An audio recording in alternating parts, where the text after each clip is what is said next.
une chose, même la plus légère des idées peut avoir de très lourds impacts si elle est bien formulée.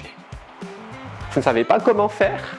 Donc j'ai quelques conseils pour vous. Moi, c'est Gaël Rafidisson, coach en art oratoire et prix du meilleur coach lors du championnat mondial de débat francophone de l'AE. Et c'est parti pour une nouvelle question de rhétorique, d'art oratoire et de communication.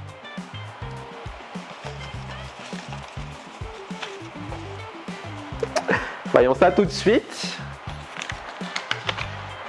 Alors aujourd'hui, on va faire un petit détour dans un autre domaine et on va se demander, il y a quoi dans les discours politiques? Répondons-y maintenant.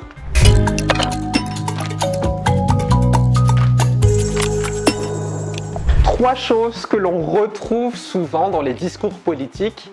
Et la première, c'est la suivante.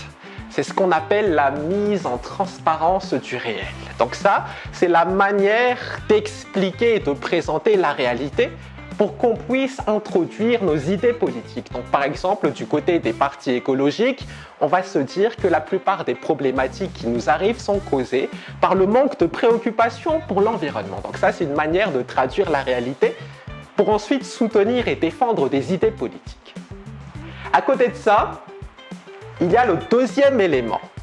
Donc sachez que les politiques sont faites pour fédérer des gens autour et pour créer des communautés qui vont suivre des idées. C'est pour cela que la plupart des discours vont développer une identité commune.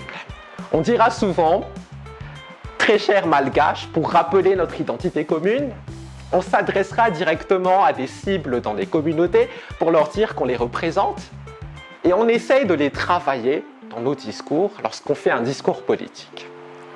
Et à côté de ça, donc il y a le troisième élément que l'on retrouvera souvent.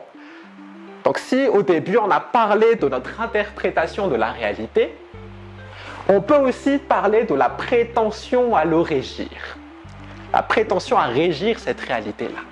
Donc là, la plupart des discours politiques vont montrer comment les acteurs politiques peuvent avoir de l'influence sur les réalités qui nous concernent pour se légitimer et pour justifier les idées qu'ils vont proposer. Donc voilà, mesdames et messieurs, nous avons au moins trois composantes des discours politiques et lorsque vous en entendrez, vous saurez comment les analyser, vous saurez de quoi il s'agit et un jour, peut-être, vous saurez aussi comment en présenter. Donc merci beaucoup, c'était Gaël Rafidisson et on se retrouve très vite pour une nouvelle vidéo.